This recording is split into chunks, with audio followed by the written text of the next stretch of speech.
This is CGTN, China Global Television Network.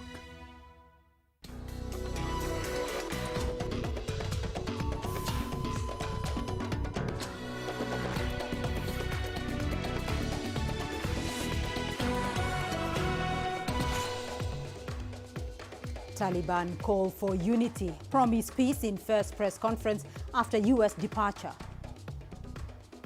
Nigeria's President Buhari warns war on terror shifting to Africa. And militants abduct 11 children in DR Congo. Welcome to Africa Live on CGTN with me, Beatrice Marshall, in Nairobi. We'll bring you the details on those stories in just a moment, but first, here's Rama Nyang with the day's business headlines. Rama. Thank you very much, Beatrice. Here's what's coming up in the next 30 minutes. Egypt plans to raise the Suez Canal's contribution to the country's economic output by nearly 6% in the current fiscal year. And South Africa is forecasting that the 2021 maize output will go up by nearly 7% compared to 2020. We'll have the data and the details on those stories and plenty more coming your way in the course of the hour. For now, let's start with the latest in current affairs with Beatrice. Rama, thank you.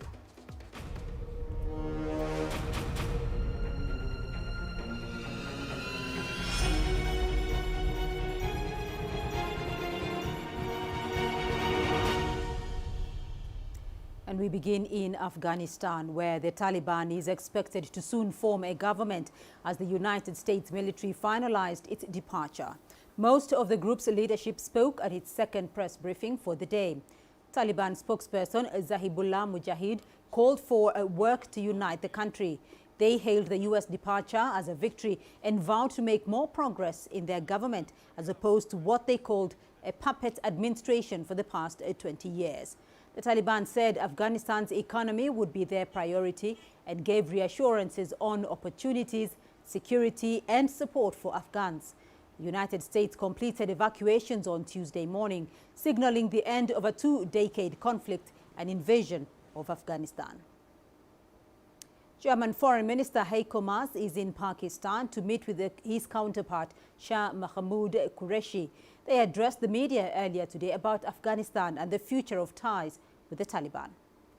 The Ashraf Ghani government was painting a picture to the West and allies who were supporting them of everything is fine, but the fact is that they were not speaking the truth.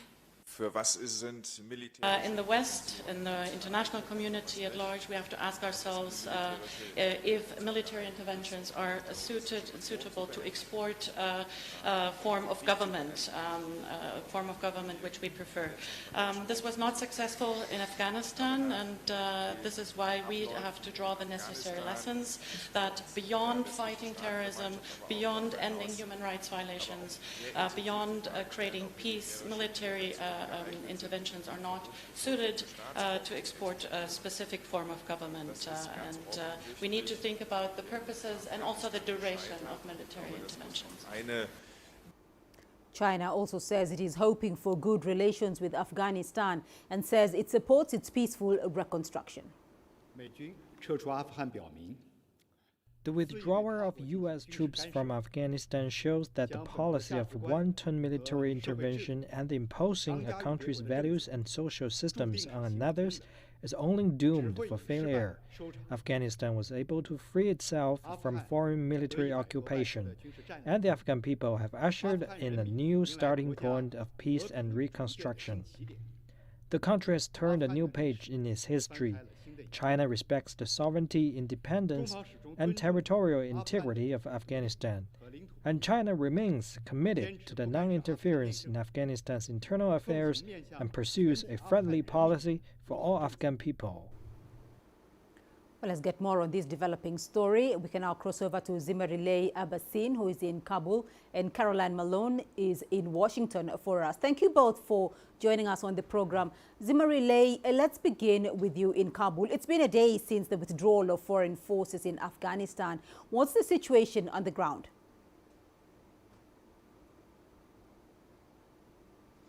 Hello, DSH. The situation is much more different for the people of Afghanistan, since everything was really dramatic since last 1 month, particularly 19 days after the collapse of Kabul to Taliban. And today, when there were no foreign boots on the ground in Afghanistan and the Taliban were taking control of Kabul airport, people were having a mixed kind of reaction to the situation. Some of them were fearing the upcoming economic disaster and also other catastrophes on the way, like starving, like lack of jobs and other things which is related to the normal social life. While on the other hand, there were people celebrating this day as an Independence Day, and they were cheering the Taliban at the same time. Taliban held two separate press conferences and a gathering in Kabul today. The first one held by Zabiullah Mujahid, spokesperson and now acting Minister of Culture and Information, and he was talking to the media that they want inclusive government. Finally, he congratulated the nation and Taliban fighter about their freedom. And on the other hand, after this afternoon, there was another event at RTA, or National Radio Television of Afghanistan, where Shahabuddin Dilavar, a high-ranking member of Taliban political office, and Zabiullah Mujahid again, and other elders of the Taliban, along with some religious elders and elite, held a gathering, and they've been talking about this day and the importance of the future of Afghanistan, the challenges and opportunities. While the people, they're reacting to it and they're demanding the Taliban to focus on the inclusive government and finally get the legitimacy and international recognition, because this is very much important for the future of Afghanistan, and the people already facing a lot of challenges. That's why they're focusing on the future, particularly the economic opportunities. Right. Caroline, so the foreign boots on the ground in Afghanistan have left. What can you tell us about the withdrawal of the U.S. troops from Afghanistan, and have some of the soldiers arrived back home? Well, that's right. As you say, those US personnel are now out of Afghanistan and the international flights have halted. Well, the departing US troops destroyed something like 70 aircraft and armoured vehicles on the way out, from what we've heard. And many of those troops are actually heading to a secondary base. That's a US base in Qatar. In terms of civilians, well, the US Secretary of State Antony Blinken has said that up to 200 Americans actually do remain in Afghanistan because they couldn't get to the airport. And of course, many Afghans too who had been promised visas for the US. However, overall, something like 120,000 people were able to get out. That included many Afghans and Americans, some in secondary countries, and some are actually on their way to the US or who have arrived already here.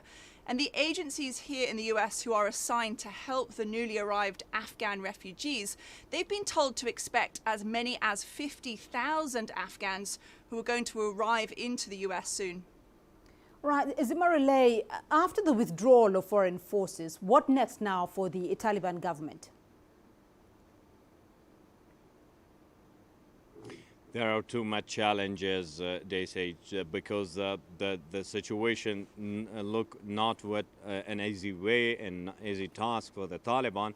They have to engage with different factors of the society, particularly the Northern Alliance in Panjshir Valley. Challenges still on the ground. They are not willing to talk an easy deal with the Taliban, while the Taliban also have to face ISKP, and the recent attacks in Kabul were alarming. That the ISKP is not a small deal, but the Taliban see ISKP as an unrooted, unfamiliar group, and they believe that the US and others are exaggerating it. They say they have the capability and they will cultivate any kind of group who want to destabilize Afghanistan. That's why the Taliban are now facing much more challenges at home, like economic collapse and fighting against poverty. They are much more like transit, like political relationship with the region and the world. So the Taliban and details have much more than that we can talk in this limitation of time, but it's not an easy task for Taliban from tomorrow on, from today on, and the future. All right. So a final comment from you, Caroline, because President Biden is expected to address the media later today. What are you hearing will be the main highlight? Well, President Biden is likely to talk again about his decision not to prolong the US mission any further beyond the August 31st deadline. Many people here wanted him to extend to be able to get more US civilians and Afghans out. Previously, though, President Biden has said there's never a good time to pull out of Afghanistan, and keeping the US military there any longer just increases the risk of any kind of attacks, as we did see on Kabul airport, particularly last week. Biden is also likely to reiterate again the hard work of the American military. We've heard 120,000 people got out. He said last week that they worked with courage, professionalism and resolve. He's also likely to look to the future now, as the Afghan war is officially over and a new diplomatic era is beginning. The Secretary of State Blinken has also confirmed that the US has moved its Afghan consular work from Kabul now to Doha, Qatar. And Blinken has emphasized that for the US and Taliban to have a partnership in the future, the Taliban will have to govern differently than it did when it was brutal with its reign in the 1990s, particularly in the area of human rights. And of course, they want to ensure that Americans who are left behind are given safe passage out by the Taliban. Caroline Malone joining us there from Washington, and Zimarile Abbasin in Kabul. To you both, thank you. Well, eyewitnesses in Kabul say some casualties of Thursday's airport attack were victims of gunfire by foreign forces. At least 170 Afghans and 13 US service members were killed. Not all casualties were caused by the suicide bombing, for which ISIS-K claimed responsibility. CMG reporter Obaidullah Mustafazada has more from Kabul. I went to the hospital this morning. Some friends and some family members of the casualties told me that some of dead and wounded were not killed or injured by explosions, but they were shot by the US Army after the explosion. I was not injured by the explosion. American soldiers shot at us. I was shot in the hand and I was shot here. I don't remember much of what happened. It wasn't a lot of casualties caused by the explosion. It was US soldiers shooting and using tear gas that caused a lot of casualties. At the time of the suicide attack, I went to hide in the river, and I felt a bullet in my back, and there were no Taliban fighters near me. I thought the bullet came from in front of me, and I was sent here with a gunshot wound. I fell as I was running away, and I heard a lot of gunshots. And a lot of people were probably killed or wounded as a result of the shooting. A wounded man who came out of the scene told me US soldiers shot directly at us. Nigeria has over the years faced the challenge of militant attacks. Groups aligned to both Al-Qaeda and ISIL operate in the country. The Taliban has promised to crack down on terror groups operating in Afghanistan, but experts are concerned that terror groups in Africa may feel emboldened by their rise to power. Nigerian President Muhammadu Buhari has warned that the situation in Afghanistan makes Africa the new front line in the fight against terrorism. CGTN's Deji Badimosi has more on that story. The Taliban may not have had any presence in Africa, but many jihadist groups on the continent have been inspired by their latest achievement. And with the Taliban finally returning to power in Afghanistan 20 years after they were routed by US and allied forces, security experts believe jihadist groups on the continent with similar goals will certainly be encouraged by their takeover.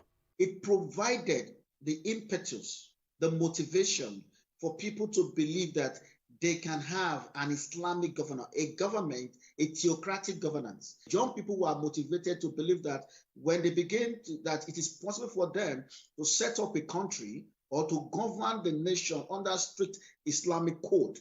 And that was exactly what the Taliban did when they came on board. And that is what we see Boko Haram are doing in Nigeria. That's what we see happening in Somalia. Africa is facing increasing violent extremism, with several jihadist terror groups setting up bases on the continent. Sub-Saharan Africa, especially the Sahel, appears to be the new epicenter of jihadist activities. From Nigeria to Niger, Burkina Faso to Mali, Chad to Cameroon, and even the Central African Republic, jihadists continue to carry out their campaign of terror. Regional leaders have come up with several counter-terrorism initiatives to battle the terrorists. There have been some successes in that fight. The challenges still abound. The biggest one is funding. Most of the countries battling insurgencies are among the poorest in the world. They're struggling to keep their economies running while maintaining a strong military. Terrorists usually take advantage of these challenges to spread their presence on the continent. As long as this specific root causes socioeconomic grievances, poverty, unemployment, inability to manage the consequences of climate change, substructures that do not encourage cohabitation in terms of equity, justice, and inclusion, and then issues around the porosity of our borders, small arms and light weapons, name them. All of these are issues that cut across all the countries in the sub-region, especially in the Sahel. And this is why you are seeing a growth of not just jihadist groups, but other non-state actors. Regional leaders now have their work cut out. Security experts have said that without strategic international assistance, it would be difficult for countries on the continent and eliminate the threat of terror. Deji Badimosi, CGTN, Lagos, Nigeria. The withdrawal of Western troops from Afghanistan and the rise to power of the Taliban have led to parallels being drawn between the Asian nation and Somalia, another country that's been battling a long insurgency. The Horn of Africa nation has, like Afghanistan, received military backing from Western and regional governments. But just how similar are these two conflicts? CGTN's Robert Nagila takes a look. In late 1996, the Taliban captured Afghanistan's capital, Kabul, for the first time. The group introduced a strict interpretation of Islamic law and excluded women from employment and education. 10 years later, in 2006, the Union of Islamic Court Fighters marched into Mogadishu, ending the brutal reign of warlords in Somalia. The UIC would also introduce a strict interpretation of Islamic law similar to the Taliban. Back in Asia, the Taliban would, however, be driven out of Kabul by American forces after refusing to extradite Al-Qaeda's leader Osama bin Laden. Years later, in 2006, the Union of Islamic Court Fighters were driven out of Mogadishu by Ethiopian troops. With the UIC out of the picture, some of the members of their armed wing would become the Al-Shabaab, a new militant group.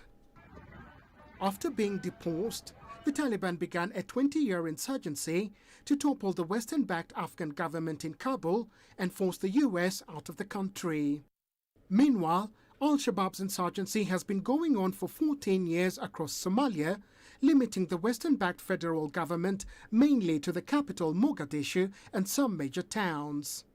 In both countries, experts point out that hundreds of billions of dollars have been spent on nation building, rebuilding institutions, and training and equipping local forces. A coalition was formed by Western countries to defeat the Taliban in Afghanistan, while in Somalia, regional countries supported by the West deployed troops to help the government defeat Al-Shabaab under the African Union mission umbrella in Somalia. But there's been no end in sight to the insurgency so far. In the past 7 years, the US has become more involved in fighting in Somalia, from training troops to carrying out missions on the ground. The AMISOM mission was due to end this year, but the African Union and Somalia's government have signed an agreement extending the mission to January next year. Robert Nagila, CGTN, Nairobi, Kenya. Well, let's expand this a little bit further. Isaac Mohammed, the founder and executive director of the Legacy Center for Peace and Transparency based in Minneapolis, Minnesota in the U.S., is now joining us for more discussion on this topic. Isaac, thank you for joining us on the program. The Taliban has indicated that they will not back any activities that will destabilize other countries. Are countries like Somalia now at risk of being impacted by the Taliban's rise to power? Well, thanks for having me on. Somalia and Afghanistan have a lot of similarities, be that states plagued by division of ethnic violence, extremism, prolonged external intervention, and Islamic groups. No doubt this could galvanize and motivate Al-Shabaab and ISIS in Somalia. Whether Taliban is making true to that statement needs to be seen, but I have no doubt, given the situation, the way Somalia is parallel to Afghanistan, and the presence of these groups in the country and the weakness of the current government, Al-Shabaab and ISIS will try to draw similar and motivate themselves, be that in terms of recruitment or mobilization of resources and support. They will try. Is that going to happen? That's another discussion. Well, Nigeria's President Buhari has warned that events which have taken place in Afghanistan will make Africa the new front line in the fight against terrorism. How likely is this to happen? Well, the threat is there. If you look in Africa, there are many groups that are currently working in the continent. In Nigeria, as you rightly stated, in Mali, in Mozambique, and obviously in Somalia, the organizations are there. They will use this as a recruitment element and motivate themselves. Can African countries learn a lesson from this and try to prevent similarities to happen in any of these nations? That will depend on how they can learn from what happened in Afghanistan and try to apply so it does not happen. What will also factor is the international community. Did we learn a lesson from Afghanistan? And if we did, how are we going to apply that, be that in Somalia or Mali or Nigeria or any other country, so these terror groups do not motivate themselves, get lifelines so they can overrun these weak nations. Nigeria is a very strong nation.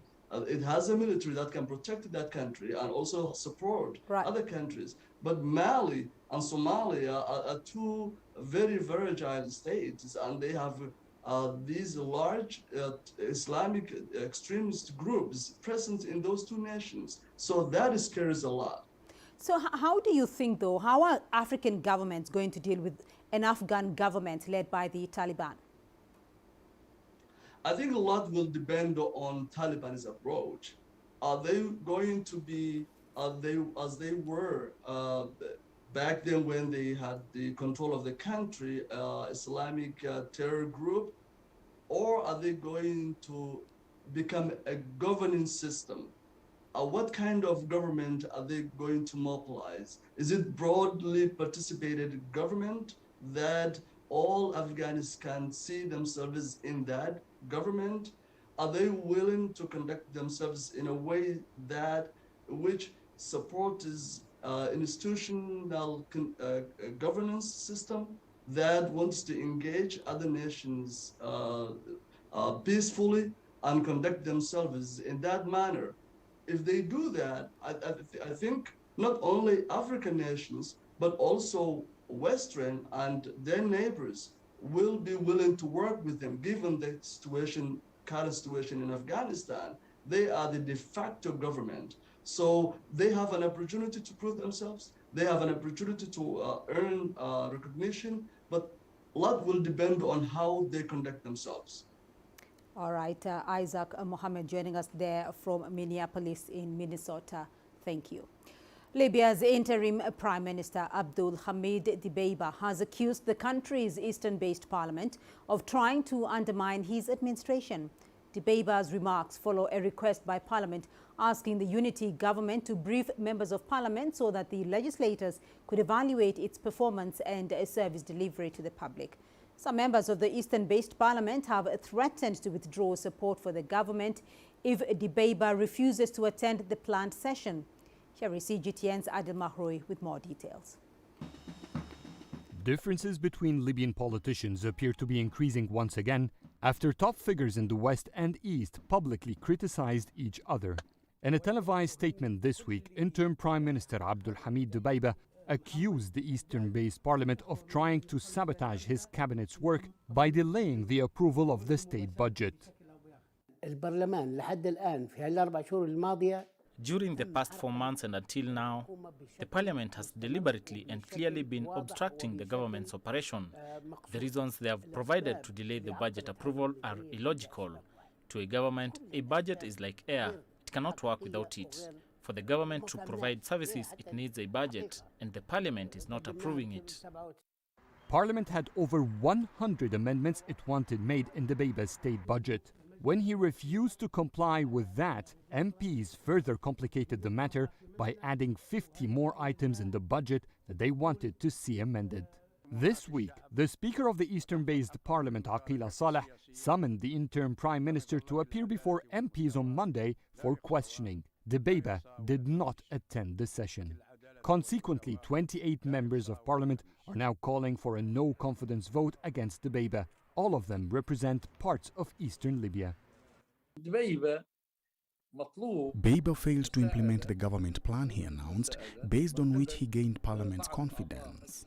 He neglected the entire eastern region, which has no share of government services. Beiba decided to be stationed in Tripoli, on the contrary of the established understanding that the government will operate in central Libya in Sirte. This makes him under the influence of certain groups there. The parliament announced it won't pass the budget unless a huge budget is allocated to the Libyan National Army. The Prime Minister believes the LNA must be under the management of a defense ministry so it can get a budget. Otherwise, it can't be considered a government entity. The Beiba has been leading the cabinet for 5 months without Parliament approving the state budget. Despite this, the government has still managed to pay its bills. The Prime Minister went to the central bank to assist the government by providing finances. They agreed to receive 1/12 of the budget monthly to facilitate government operation, and so far they have spent about 55 billion Libyan dinars. Beiba turned around the parliament approval using an article of an old UN agreement and banked on it to get finances. By refusing to compromise and find a way forward, Libyan politicians could be wasting precious time. The interim government should be in place for 10 months until the December elections. So far, 5 months have passed without any significant political progress achieved. Adel Mahroui, CGTN, Cairo. You're watching Africa Live, still ahead on the program. Militants abduct 11 children in DR Congo. And Egyptian state-owned firm Vaxera collaborates with China's Sinovac to produce vaccines locally.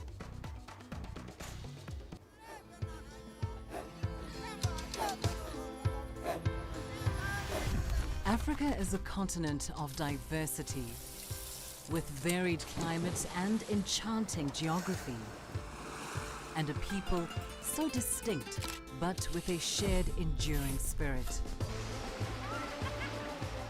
We are at the heart of the continent to bring you the untold stories. Let's have a look.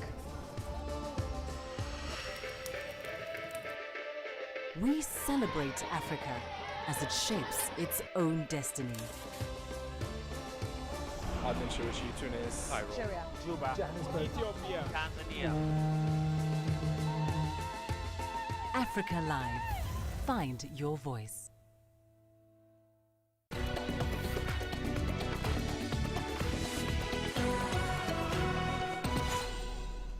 To the Democratic Republic of Congo, where 11 children have been kidnapped by presumed Islamist rebels in the northeastern part of the country. According to local officials, the rebels are thought to be members of the Islamic State-linked Allied Democratic Forces. The militiamen are said to have abducted the group in a village in Ituri province on Sunday evening. The ADF has been accused of killing thousands of civilians in Ituri and neighboring North Kivu province. Since May, the provinces of North Kivu and Ituri have been under a state of siege, replacing civilian authorities with army and police officers to fight armed groups. Well, CGTN's Chris Ochamringa is joining us now live from the capital, Kinshasa. Chris, what is the latest on the kidnappings in the northeastern part of DR Congo?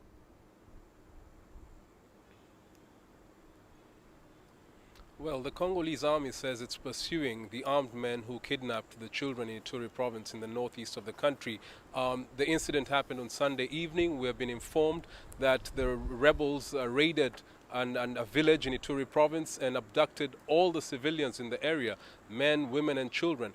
They took them captive and walked quite a distance, some kilometers with them, and then decided to free the men, women and some children. But they kept the 11 children. It's still not clear why they kept them, but the authorities there say they are on hot pursuit. They're trying to find who these people are. Now, the area, like you mentioned, Beatrice, that area in Ituri province is under martial law since May this year because there were a lot of killings of civilians. The people there are very disappointed with the government because these killings, the abductions, have continued to happen, despite the heavy presence of Congolese troops and UN peacekeepers in that area. Beatrice? Well, do we know who is behind the attacks and the particular reasons behind the kidnappings? Well, the local authorities are saying it was the Islamist militant group, the Allied Democratic Forces, that's originally from Uganda.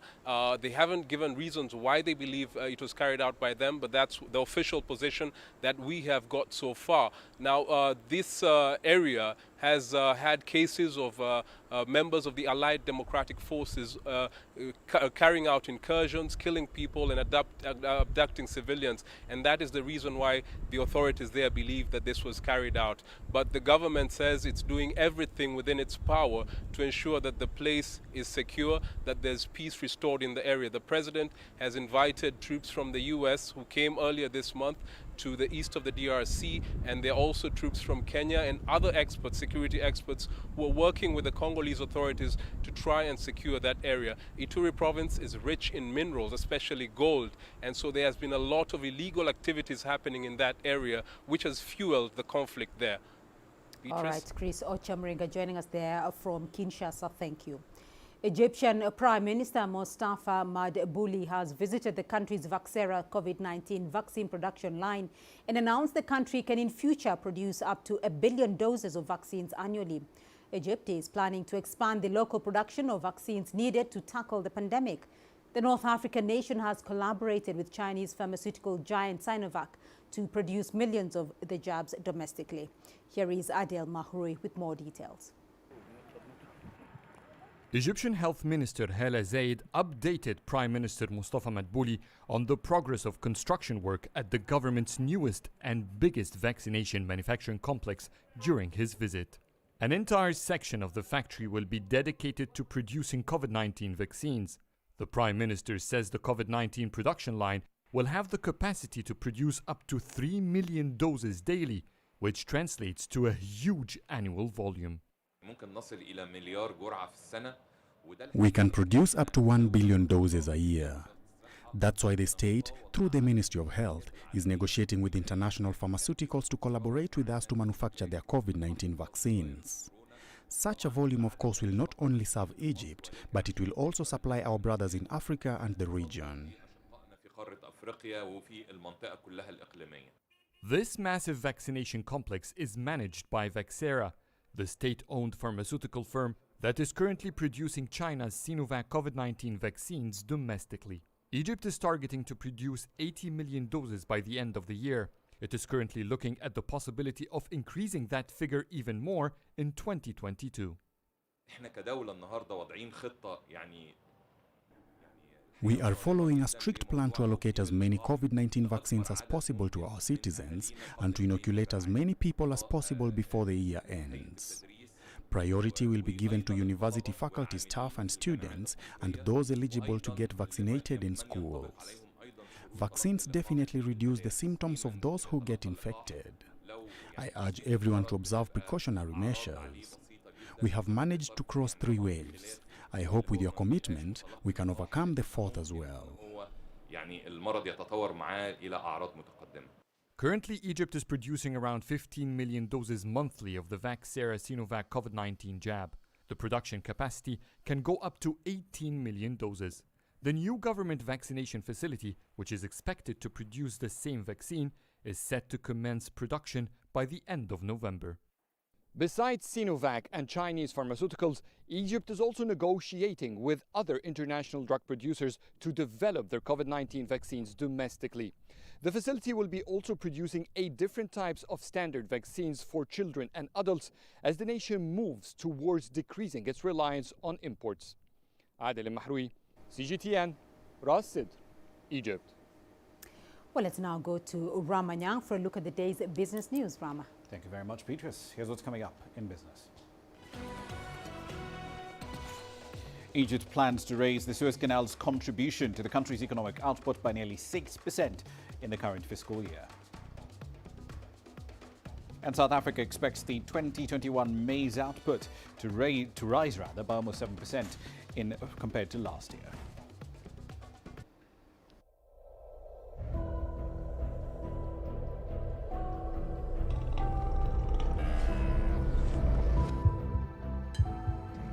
Taken me completely out of my depth, but at the same time it's exciting.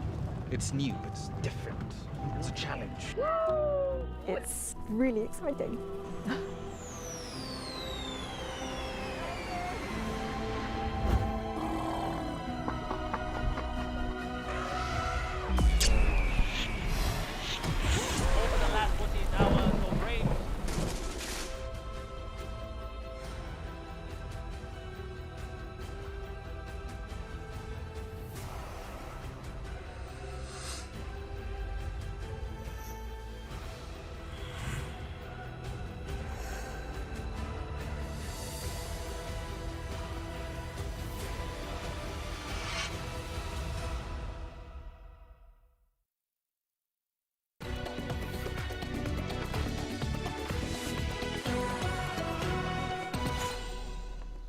Let's start up north. Egypt plans to push the Suez Canal beyond its pre-pandemic output this financial year. That comes as a new economic zone around the waterway is being developed. Egypt's Planning and Economic Development Ministry says that the aim is to increase the Suez Canal's contribution to GDP by 5.6%. And that in turn is expected to take revenues generated from the canal to at least $6.3 billion by the end of the 2021-2022 fiscal year. The plan is well within the ministry's strategy to turn the Suez Canal into a high-tech industrial and logistical zone. To do this, Egypt is undertaking a range of new projects, development ones of course, in the hopes of spurring an economic boom in the area, changing it from just being a waterway for the rest of the world to use, but also to become a development zone, including transport, manufacturing and re-export areas. On to South Africa now. Maize farmers over there are anticipating a significant rise to their output from the 2020-2021 season due to favourable weather. The government's crop estimates committee has pegged the 2021 maize harvest at 16.3 million tonnes. That's nearly 17% more compared to the harvest last season. The survey expects the crop to consist of around 8.8 million tonnes of white maize. Most of that goes into human consumption, and around 7.6 million tonnes of yellow maize, the bulk of which ends up being used to make animal feed. Global maize prices have been supported by high demand from China and dry conditions in some other key production areas around the world. And we're still in South Africa. The state-owned power utility Eskom has announced plans to invest $7.2 billion in wind and solar energy by the end of the decade. Now, Eskom may execute the plan either independently or through a range of partnerships. The potential investment is part of a plan previously communicated by the utility CEO to borrow money from development finance institutions for projects that would then reduce emissions from a company that accounts for roughly 2/5 of South Africa's emissions of greenhouse gases. Now, while debt from development finance bodies, generally speaking, tends to be much cheaper than debt from commercial lenders, Eskom is already drowning in over $27 billion of debt, the bulk of that from an overrun in the cost of constructing 2 large coal-fired power plants. And we're back up north. The Egyptian government is set to receive a foreign currency boost equal to roughly $2.8 billion through the IMF's new issuance of special drawing rights, which came into effect on the 23rd of August. The latest allocation brings the total value of SDRs that Egypt has received so far from the Washington-based lender to nearly $4 billion. With the details from Cairo, here's CGTN's Yasser Hakim. The special drawing rights, or SDR, is based on each member's shares at the IMF. Egypt's shares at the global lender have allowed it to receive $2.8 billion to support the North African country's recovery efforts from the fallout caused by the coronavirus pandemic. I expect the government will spend part of the amount to continue its investment and manufacturing projects. We have a big deficit in the balance of payments of about $9.8 billion. So Egypt might pump an amount to reduce the deficit, as well as a portion will be deposited in the central bank's foreign currency reserves. This is the second financial assistance from the IMF to the North African country in a year, as Egypt had received a $5.2 billion standby arrangement in 2020. Some experts are concerned, though. According to the central bank, the foreign debt jumped to $134.8 billion by the end of the second quarter of 2021. Of course, it's worrying. The government has to slow down its borrowing and readjust its debt strategy. But these loans allowed the government to continue funding the major development projects to ensure that the production did not stop and to preserve employment opportunities and support the private sector amidst the pandemic crisis. This economic policy has been welcomed by the IMF chief, who recently cited it as a success model in weathering the economic downturns of the pandemic. The Bretton Woods institution hopes the new financial impetus will keep Egypt's economic growth rates on the upward trend. Yes, Hakim for CGTN, Cairo. The African Development Bank now says that the Total Energy liquefied natural gas project in Mozambique could be back on track in the next 18 months. That comes after several African armies were sent in to help quell an insurgency in northern Mozambique. The French energy firm declared force majeure on the $20 billion project in April after Islamic State-linked fighters overran the town of Palma, which is practically on the doorstep of its facilities in the northern province of Cabo Delgado. It estimated at the time that disruption would delay development by at least a year. Troops from Rwanda and member states from the Southern African Development Community, or SADC as it's more commonly known, have since then been deployed to support Mozambican forces in putting down that insurgency.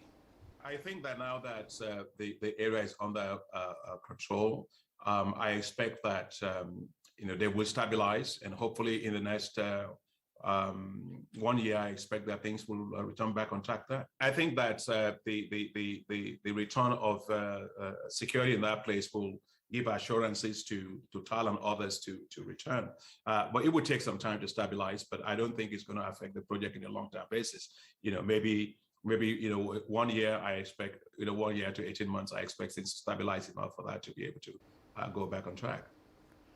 And I'll leave you there for the time being. I'll be back at the top of the hour, though. We'll be heading over to Nigeria at that point in time. The country's central bank has set out a document to banks detailing the design of it soon to be launched stablecoin, if you will, the Naira. The central bank has also sent out information on the roles assigned to participants involved in the rollout of this central bank-backed digital currency. But what exactly does this mean for Nigeria and its economy, and how will this Naira really work? What problem is it trying to solve? We'll explore that and plenty more, live from Lagos, and plenty more at 1800 GMT. See you then. For now, back to Beatrice. Rama, thank you. And we still have more news for you here on the program. Here's what's ahead. After the break, we bring you the second installment of our special series on wildlife adventures about Africa's national parks.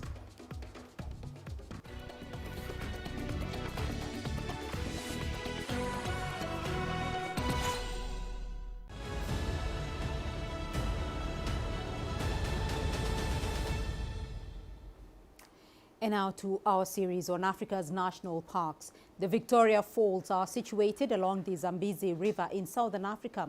The waterfalls provide a habitat for several unique species of plants and animals. They also present a spectacular sight of inspiring beauty that attracts thousands of tourists. Farai Mwakutuya tells us more about this unique national park. An untamed forest that protects the banks of the Zambezi River suddenly gives way to a 93-meter chasm from which billows a plume of spray generated by the Victoria Falls. This is the crown jewel of Zimbabwe's tourist attractions.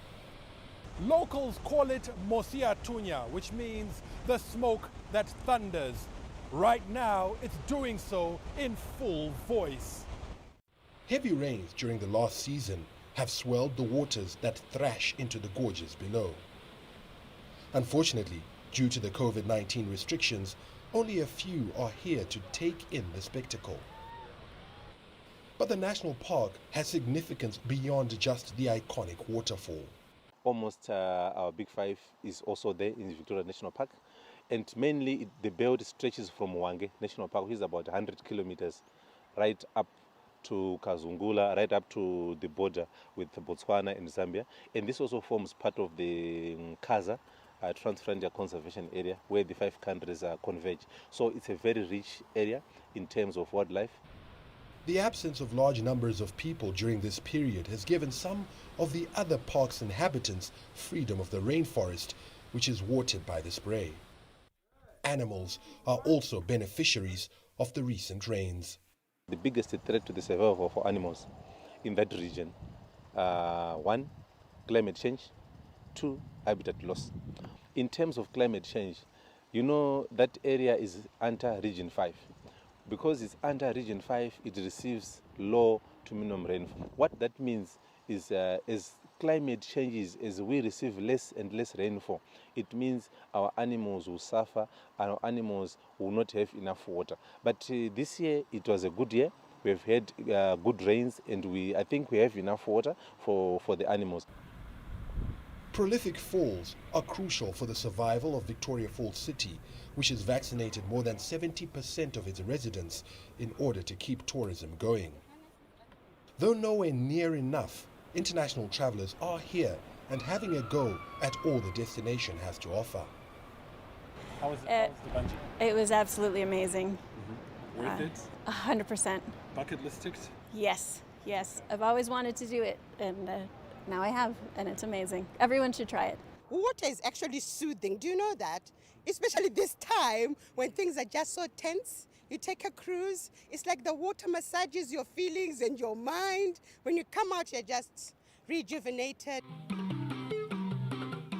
For those who are not adrenaline junkies, there's always an opportunity to soak in the sun while cruising the peaceful Upper Zambezi. You can't experience or pay for this sort of experience anywhere else. All I can say is I could recommend this to anybody to put it on their bucket list and to try and experience this river and the tranquility of it. You can't compare this to touring to Europe or other places. This is wild Africa. It's a total different experience to every other place that we've been to. Authorities hope the sound of the thundering water will draw more visitors here. Farai Mwakutuya, CGTN, Victoria Falls, Zimbabwe.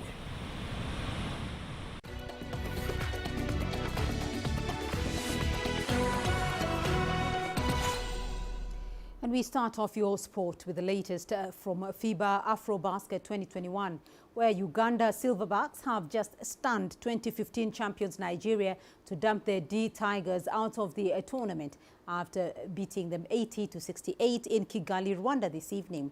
The Nigerians were shocked by the tenacity of the Ugandans, who won the first quarter by 12 points as it finished 24-12. The second quarter saw the Tigers' quest to wrestle the match prove futile as they went down 20 points to Ugandans at some points before cutting it down 18 points. The Ugandans, however, stretched it back to 13 points to lead 44-31 by half-time. Uganda held firm through the third quarter and they buried the match and sealed a place in the competition's quarterfinals with an 80-68 victory in the fourth. The result and premature ouster were not expected by the Nigerian team that came into the tourney hoping to better the silver medal won in Tunisia in 2019. Earlier, Angola and Guinea punched their quarterfinal tickets in the ongoing FIBA AfroBasket 2021 in contrasting fashion. Record 11-time champions Angola dismissed Egypt as unfancied Guinea shocked hosts Rwanda. Our reporter Mohamed Abubakar brings us more from Kigali. The 2021 FIBA AfroBasket is approaching the business end here in Rwanda. On Monday night, the battle to make the last 8 tipped off in earnest. Record champions Angola outclassed Egypt 70-62 to qualify for their 21st straight quarterfinal. The other qualification round clash saw heartbreak for the hosts in front of a packed Kigali arena. Rwanda won course to the last 8 after taking an 11-point lead against Guinea. However, the West African outsiders rallied to stun the hosts 72-68. The win, inspired by Mohamed Keita, who sank 7 of his 13 points in the last 4 minutes, sent Guinea to the quarter-finals for the first time since 1962. It was an excellent match. You could feel the spirit of patriotism from both sets of fans in the arena. Rwandans and Guineans are good friends. So it was a good battle, and I'm pleased they came out victorious. I congratulate Rwanda for a good game, and I congratulate Guinea for winning. Let's go Guinea. In every sport you have a winning and a losing side, but I'm proud of the boys. They gave it everything. We actually played a good game. They won. I don't think they were better than us overall, but unfortunately in basketball, it always comes down to who has the highest points on the last minute. So, I mean, the whole experience was good. We hope to come back stronger next time. The pre-quarterfinal action continues on Tuesday. 2015 champions Nigeria will take on Uganda, while Kenya will battle it out with South Sudan for the last quarterfinal slot. South Sudan, who are debutants in this competition, have already won the hearts of many. The young nation says it has been waiting for such an opportunity to showcase their talent to the world. Kept working, trying to get to this spot, and kept putting pieces together. And thanks to Luol Deng and the Federation for just bringing us here and giving us the opportunity to compete. And we knew if we were at this stage and we compete, you know, we can shock the world. So we got a long way to go, and just keep improving. South Sudan has so many young talent waiting for such opportunities to play basketball. We have so many good young players. They just need to be encouraged. So I urge our federation to keep working hard and lift our players. We believe we can beat any team in Africa. So our target is to make history here, win the competition, and take the trophy back to South Sudan.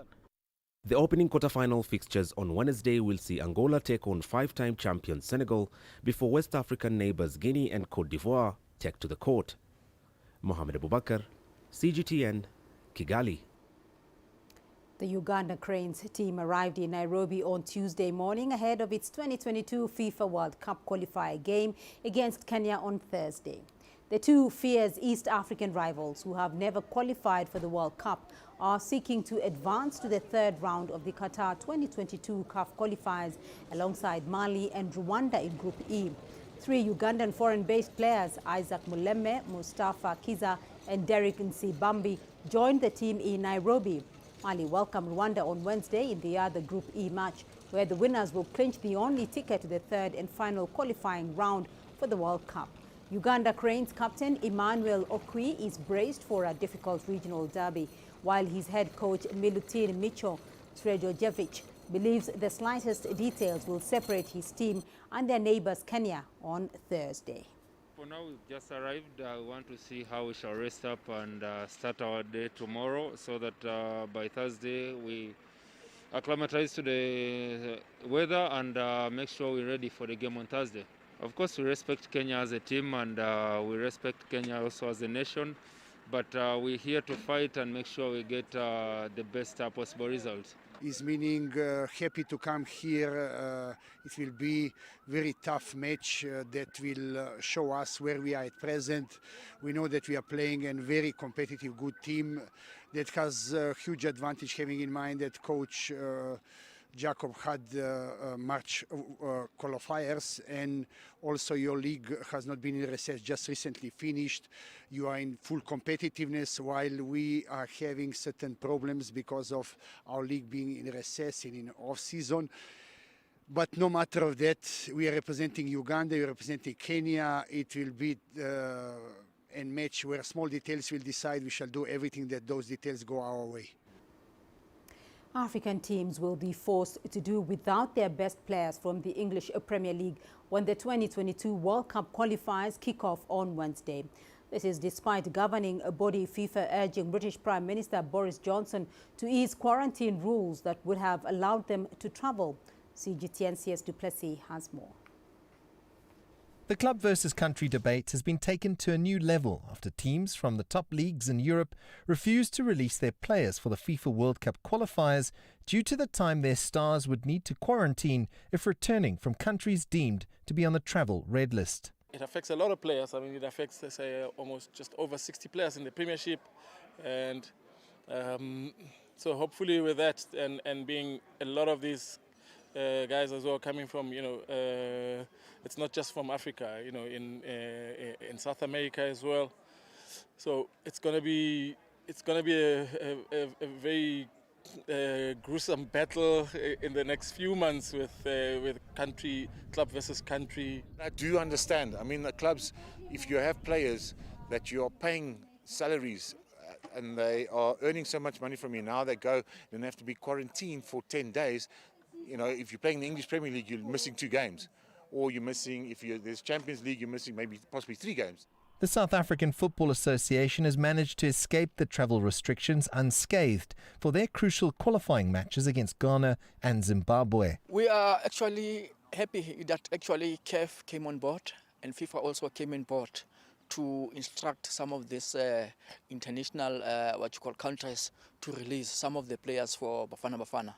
You will remember in our last qualifiers we couldn't make it on the basis that most of our international players could not come. And I'm excited that players like Pesitao, they actually managed to say that make or break, they'll actually come and play for South Africa. The reluctance by the English Premier League clubs to release their players at this time could well shape future transfers and the way countries approach their players moving to European leagues, especially after the ongoing debate over their absence during the Africa Cup of Nations every 2 years. If the British don't want to change, so it means then clubs in Britain are going to start having to look at not signing players from the red zone. and even, most players from the red zone, their countries won't want them to play in the British League. If they play there and then say they don't pick you for national team. So it's going to be, so there has to be a give and take somewhere.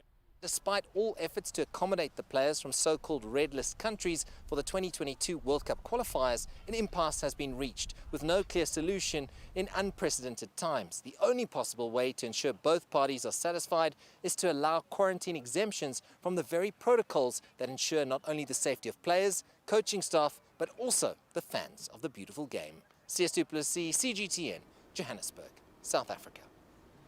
Thank you for joining us on Africa Live. Ramanyang is up next now with Global Business. From me and the team here on Africa Live, goodbye.